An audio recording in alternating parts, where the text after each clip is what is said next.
بسم اللہ الرحمن الرحیم۔ دجال کہاں قید ہے اور کب آئے گا؟ پارٹ 2۔ پہلا پارٹ ضرور سنیں تبھی آپ کو مکمل ویڈیو کی معلومات ہوگی۔ تو چلیے شروع کرتے ہیں۔ ایک مرتبہ میں سمندر کے سفر پر نکلا۔ مسافروں کی کل تعداد 30 تھی اور ہم سب ایک کشتی پر سوار تھے۔ ہمارا سفر بہت ہی سکون کے ساتھ کٹ رہا تھا کہ اچانک ہوا چلنا شروع ہو گئی اور سمندر میں طوفان آ گیا۔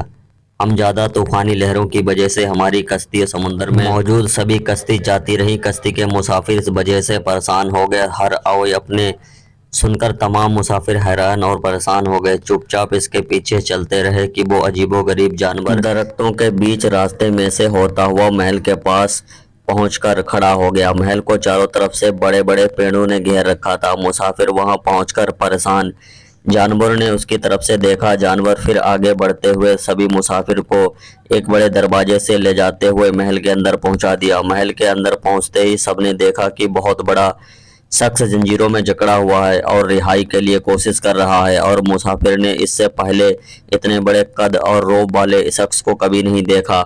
ایک مسافر نے ہمت کر کے پوچھا، تم کون ہو؟ پھر زنجیروں میں جکڑا ہوا شخص بولا، میں کون ہوں، میں کیا ہوں یہ تم جان ہی جاؤ گے، اس سے پہلے بتاؤ تم کون ہو؟ مسافر نے کہا، ہم عرب کے لخام اور ججم کے لوگ ہیں۔ اور ساتھ ہی اس مسافر نے اپنے ساتھ ہی بیتی ہوئی اور وہاں تک پہنچنے کے سارے حالات کو بتا دیا۔ قید میں جکڑا ہوا شخص بولا کہ ذرا مجھے نخلستان اور بیسان کے بارے میں بتاؤ۔ مسافر نے کہا، اس کے بارے میں کیوں جاننا چاہتے ہو؟ قید میں جکڑا ہوا شخص بولا بہت ہی جلد وہاں پھل لگنا بند ہو جائے گا۔ پھر وہ قیدی بولا، اچھا مجھے دریاؤں کے بارے میں بتاؤ، کیا دریا میں پانی ہے؟ مسافروں نے کہا، ہاں دریا میں پانی ہے، پھر وہاں بہت ہی جلد اس کا پانی ختم ہو جائے گا۔ پھر وہ کہنے لگا، مجھے جگار کے چشموں کے بارے میں بتاؤ۔ مسافروں نے کہا، تم کیا پوچھنا چاہتے ہو؟ اس نے کہا کہ کیا تمہیں چشموں میں پانی اگر ہو تو وہاں کے لوگ اس پانی سے کھیتی وغیرہ کرتے ہیں؟ پھر اس نے پوچھا، اچھا مجھے مسلمانوں کے نبی محمد صلی اللہ علیہ وسلم کے بارے میں بتاؤ۔ مسافر نے کہا،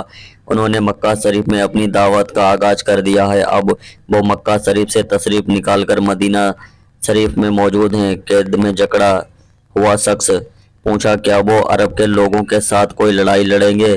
اور عرب نے لڑائی میں ان کے ساتھ کیا سلوک کیا؟ پھر مسافروں نے کہا، لڑائی میں وہ عرب پر غالب رہے، بہت سے عربوں نے ان کی اطاعت بھی قبول کر لی ہے اور اب وہ خود ان کی تابعداری میں رہتے ہیں۔ یہ سنتے ہی وہ غصے میں پھڑکارا اور زنجیروں سے جھٹکا دیا۔ پھر مسافروں کا سامنا کرتے ہوئے بولا، اب میں تم کو اپنے بارے میں بتاتا ہوں۔ اس نے کہا، میں دجال ہوں اور تمہاری باتوں سے نہیں مجھے معلوم ہوا کہ مجھے یہاں سے نکلنے اجازت ملے گی، پھر میں زنجیروں سے نکلوں گا اور 40 دن میں ہی پوری دنیا گھوم آؤں گا۔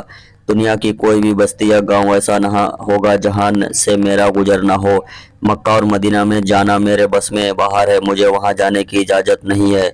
میں ان دونوں شہروں میں داخل ہونے کی کوشش کروں گا تو میرے آگے فرشتے رکاوٹ بن جائیں گے، اس کے ہاتھوں میں تلواریں ہوں گی اور وہ مجھے پکڑ لیں گے۔ یہ داستان ہم نے ایک صحابی حضرت تمام داری رضی اللہ تعالی عنہ نے سنائی، تو اسلام قبول کرنے سے پہلے عیسائی تھے۔ یہ عجیب و غریب واقعہ دیکھنے کے بعد اللہ کے نبی حضرت محمد صلی اللہ علیہ وسلم کی خدمت میں حاضر ہوئے اور اسلام قبول کر لیا۔ ایسے اسلامک واقعہ کے لیے ہمارے چینل کو سپورٹ کریں۔